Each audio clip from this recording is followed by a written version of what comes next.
Jusque-là, il était au Qatar, et c'est vrai que moi aussi, ça m'a interpellé, donc j'ai regardé un petit peu le parcours.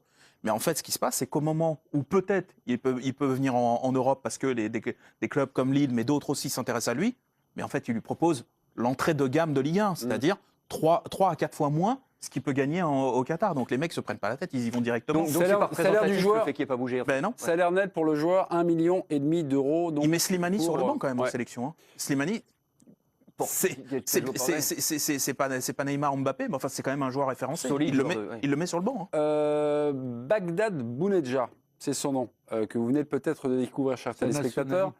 Algérien, 27 ans. Il joue dans l'équipe d'Algérie. Oui, il est international. Il intéresse également donc Marseille, il intéresse Lille, qui était cet été tout près de faire le deal. Campos garde toujours un œil sur lui. Là, on parle de l'intérêt donc constant de Lille. Nice, Nantes et Leeds de Bielsa sont aussi sur le coup. Alors la question, est-ce qu'il faut s'étalonner sur la valeur du joueur?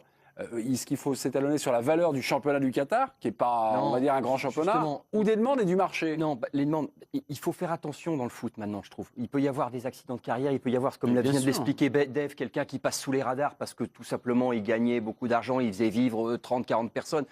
Il faut vraiment pas condamner. On voit vraiment des trucs étonnants. Moi, j'ai vu Belmadi ressurgir du Qatar et être un super joueur de Ligue 1. J'ai vu Ben Arfa, après 2 années, 1 année et demie blanche, mettre la Ligue 1 à genoux. On voit quand même des sacrés trucs. Après, il y a quand même une chose, c'est que est-ce qu'un joueur comme ça, parce qu'effectivement, sur le talent, c'est tout à fait possible.